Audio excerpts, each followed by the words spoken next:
Vérité en rayon commence cette enquête par une vérité dérangeante que peu de consommateurs aiment entendre.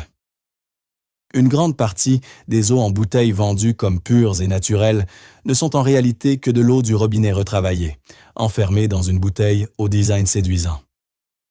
Des chercheurs, des scientifiques spécialisés dans la qualité de l'eau et des associations de protection des consommateurs ont mis en évidence la présence de microplastiques et de contaminants chimiques dans jusqu'à 93% des échantillons analysés.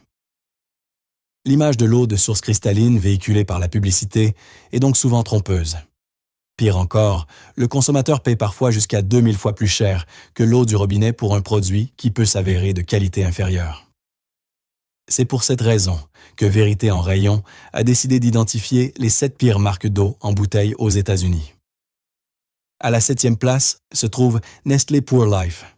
Derrière la mention « eau purifiée » se cache en réalité de l'eau du robinet municipal, filtrée de manière standard puis reminéralisée artificiellement. Des études scientifiques ont révélé une forte présence de microplastiques dans cette eau, tandis que l'exploitation de ressources hydriques dans des régions déjà sèches a provoqué de nombreux conflits écologiques. À la 6e place arrive Aquafina, une marque de PepsiCo. Là encore, l'eau provient de sources municipales et subit un traitement par osmose inverse qui élimine les minéraux naturels bénéfiques. Malgré cela, elle est vendue bien plus cher que l'eau du robinet. La présence de microplastiques reste préoccupante, ce qui signifie que le consommateur paye surtout pour la commodité et le marketing, et non pour une réelle qualité de l'eau.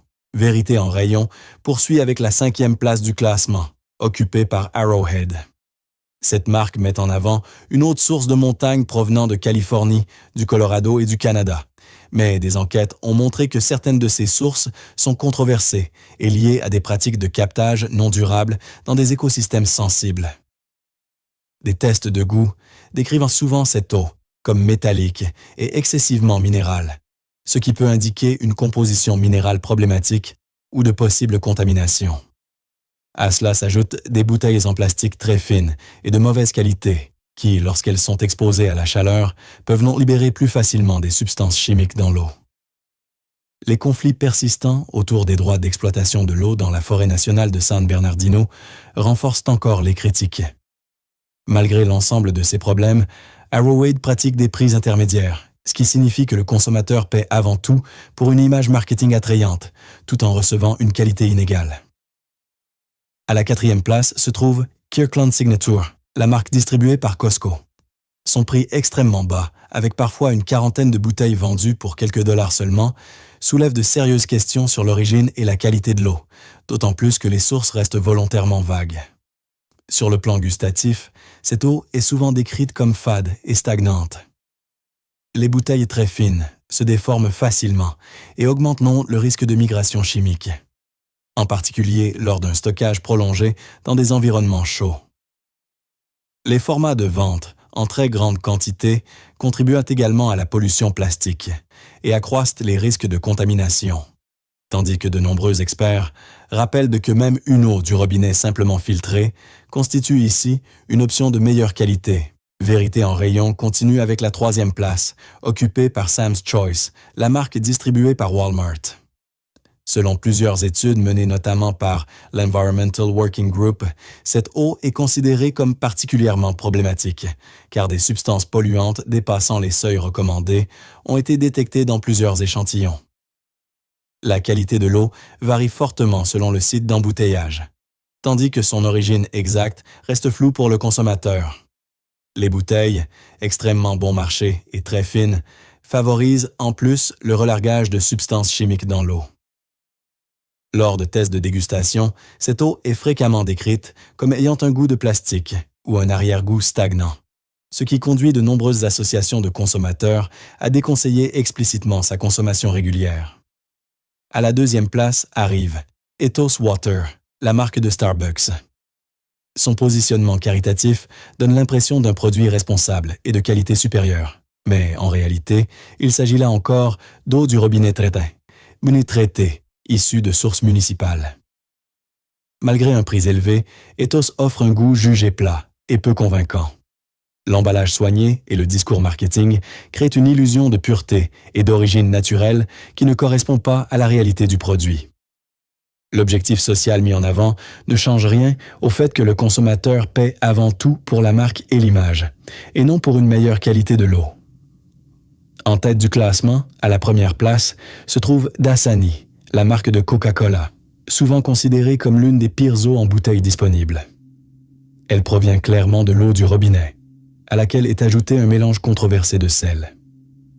Des analyses ont révélé la présence de microplastiques, et la marque a été impliquée dans un important scandale de rappel au Royaume-Uni après la découverte d'une substance potentiellement cancérigène. Son goût est fréquemment décrit comme salé et chimique.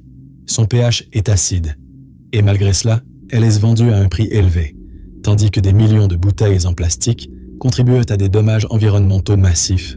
Vérité en rayon conclut cette enquête avec des révélations bonus qui permettent de comprendre l'ampleur réelle du problème.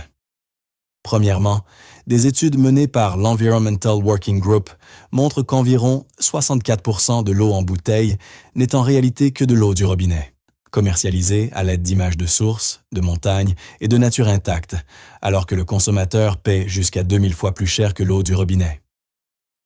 Deuxièmement, l'eau en bouteille est soumise à des contrôles bien moins stricts que l'eau du robinet, car aux États-Unis, elle dépend de la FDA, tandis que l'eau municipale est réglementée par l'EPA, avec des normes plus sévères, des tests plus fréquents et une transparence totale, ce qui rend souvent l'eau du robinet plus sûre. Troisièmement, des études internationales confirment que 93% des eaux en bouteille contiennent des microplastiques, avec en moyenne environ 325 particules par litre, issues principalement de la bouteille elle-même, qui peuvent s'accumuler dans l'organisme et présenter des risques potentiels pour le cœur, le métabolisme et la reproduction. Quatrièmement, les images marketing de glaciers et de sources de montagnes n'ont le plus souvent aucun lien avec la réalité, car de nombreuses eaux dites de sources proviennent en fait de forages industriels, tandis que le design et l'emballage coûtent souvent plus cher que l'eau elle-même. Cinquièmement, l'impact écologique est colossal. Chaque année, environ 50 milliards de bouteilles en plastique sont consommées, dont seule une infime partie est recyclée, tandis que la production, le transport et le captage de l'eau détruisent des écosystèmes entiers. Le constat est sans appel. L'eau en bouteille est fréquemment une erreur coûteuse qui nuit à la fois à l'environnement et à la santé, alors qu'une eau du robinet filtrée, utilisée dans des bouteilles réutilisables, constitue une alternative sûre, économique et durable. Vérité. En rayon termine avec un appel clair et direct adressé aux consommateurs. Ne vous laissez plus séduire par des images rassurantes, des marques connues et des promesses creuses, car les faits montrent sans ambiguïté que l'eau en bouteille est, dans la majorité des cas, simplement de l'eau du robinet vendue à prix fort, enrichie de plastique, de microplastiques et associée à des conséquences environnementales considérables. Faire le choix d'une eau du robinet filtrée, utilisée dans une bouteille réutilisable, permet non seulement d'économiser de l'argent, mais aussi de réduire les déchets et de limiter les risques potentiels pour la santé. Partager ces informations avec sa famille et ses proches est essentiel, car des consommateurs informés sont le seul moyen de freiner un marketing trompeur et de reprendre le contrôle de ce que nous achetons. Si cette enquête vous a ouvert les yeux, Vérité en rayon vous invite à rester critique, à questionner chaque produit dans les rayons du supermarché et à ne plus accepter les discours marketing sans preuve. Vérité en rayon pose alors une dernière question, volontairement inconfortable, pour clore cette réflexion. Pourquoi acceptons-nous de payer pour un produit moins bien contrôlé, souvent moins agréable au goût et profondément nocif pour l'environnement, alors qu'une eau potable propre et sûre est disponible presque gratuitement au robinet?